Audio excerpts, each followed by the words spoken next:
To me, the difference between a salesperson and a closer is a salesperson, you know, goes and gets a closer when someone says no. So a salesperson, like in other words, if I showed you a product and you bought it, you didn't say no. I'm your salesperson. I'm a salesperson, right? I gave you the information. You decided to buy it. You bought it. So I'm a salesperson. I'm a rep. But if you said no and I got you to say yes after you said or thought no, well, I just now closed you. So now that makes me a closer. So now I'm closing. I'm a closer. Closers get paid all the money. Salesmen make good money.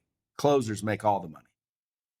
And then persuasion is kind of just another way to say, influence.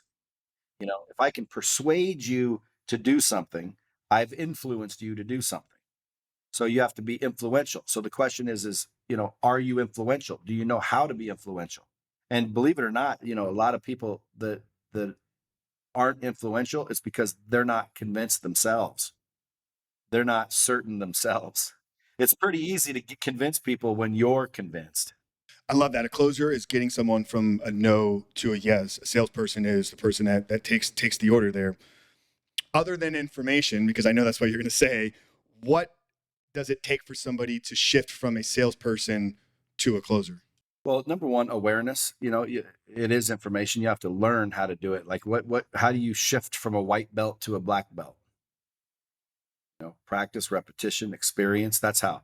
So you start out as a salesperson, and then you learn to close, and you learn to close the same way you learn to get anything you want in life.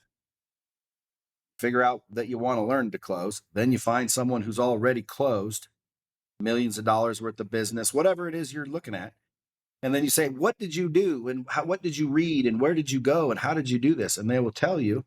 And then you do the work. You do what they did. And 3 years. I mean, dude, I've been doing this.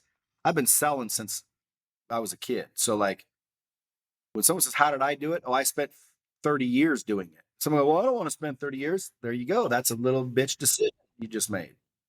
But that's good because, dude, you might decide you don't want to be rich. You might decide, listen, for me to be happy, all I really want is a fishing pole, enough money to pay my bills, and a beautiful wife and family. It has nothing to do with money. And dude, I would say that you're just as successful as the dude with $1 billion. If that's truly what you believe. But if you're like, well, I don't think I deserve $1 billion, so I'll just end up a fisherman and claim that I'm happy. Don't do that either.